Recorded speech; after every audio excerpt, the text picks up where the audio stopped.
ہم نے سب سے پہلے تو یہ سمجھنا ہوگا کہ غصہ ایک مرض ہے. دوسرا یہ سمجھنا ہوگا کہ اس کا علاج ممکن ہے.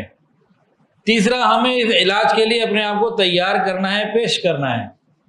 چوتھا اللہ تعالیٰ سے دعا مانگنی ہے. یہ چند کام کرنے کے بعد اب ہم علاج کو سنیں، سمجھیں اور پھر دیکھیں. اللہ تعالیٰ خیر فرمائیں گے انشاءاللہ تعالیٰ. شریعت نے غصے کا علاج بتایا. دیکھیں شریعت نے جب یہ کہا کہ غصہ ایک مہلک روحانی مرض ہے تو علاج بھی تو بتانا تھا نا. تو شریعت نے اس کا علاج بتایا. ایک علاج جو سب سے پہلا اور بہترین یہ بتایا جس پر نبی علیہ السلام عمل کیا کرتے تھے، وہ کون سا علاج ہے غصے کا؟ کہ جس وقت انسان کو غصہ آئے وہ چپ ہو جائے. حالت غصہ میں زبان سے کوئی لفظ نہ نکالے.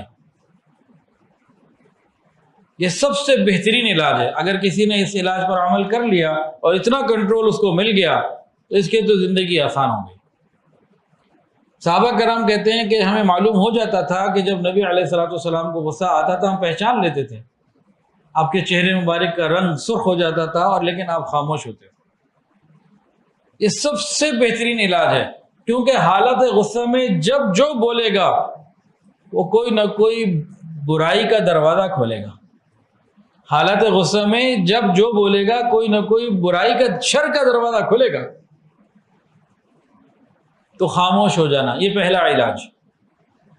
دوسرا علاج کیا ہے؟ جب غصہ آئے تو وہاں سے ہٹ جانا، کمرہ بدل لینا، جگہ بدل لینا، پوزیشن بدل لینا، وہاں سے چلے جانا، دور چلے جانا، ہٹ جانا. تو یہ ایک بہترین علاج ہے کہ انسان وہاں سے ہٹ جائے.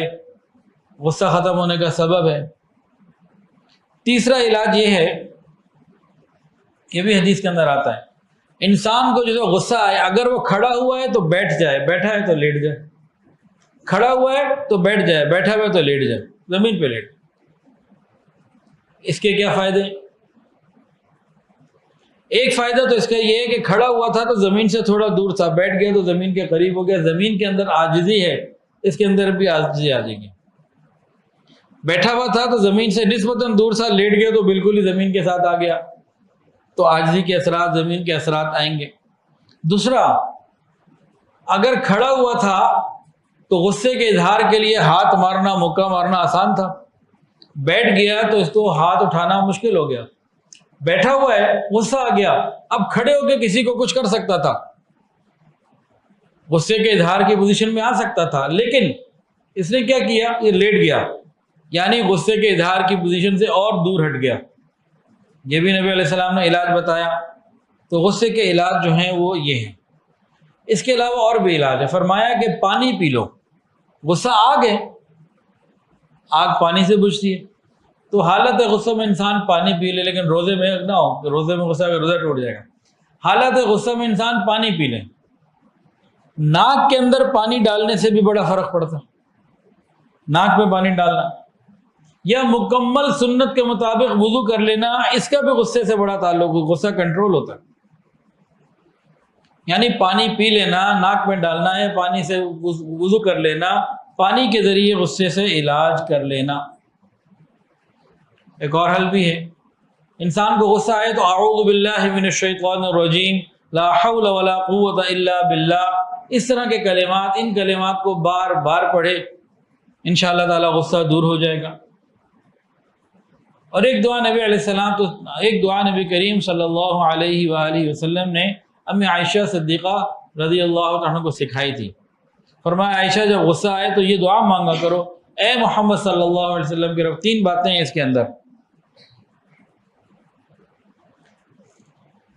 دعا کیسے مانگنی ہے؟ اے محمد صلی اللہ علیہ وآلہ وسلم کے رب. آگے 3 دعائیں ہیں. میرے گناہ بخش دیجئے، میرے گناہ بخش دیجئے، میرے دل کا غصہ دور کر دیجئے اور مجھے بہکانے والے فتنوں سے بچا لیجئے.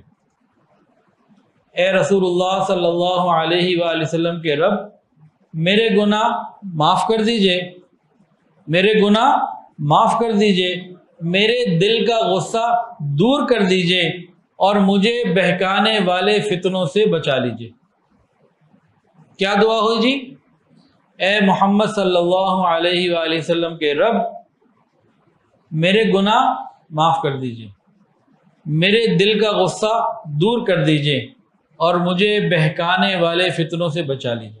انسان یہ دعا کرے اللہ سے، اور یہ دعا کسی بھی طریقے سے ہم اللہ سے مانگے، دعائیں مانگیں، اور اگر کسی کا ان سب چیزوں سے بھی فائدہ نہیں ہو رہا نا، تو ایک حتمی اور آخری نسخہ بھی ہے، بڑا زبردست علاج، بڑا زبردست علاج۔ وہ کیا؟ ایک صحابی کہیں کسی پہ غصہ کر رہے تھے، نبی علیہ الصلوۃ والسلام نے سمجھایا، اصل میں ایک صحابی کا کسی پہ غصہ کرنا یہ اللہ نے ان سے اس لیے کروایا تاکہ ہم تک غصے کے علاج کی بات پہنچے، ورنہ وہ تو رحماء بینہم، ایک دوسرے سے بڑی محبت کرنے والے۔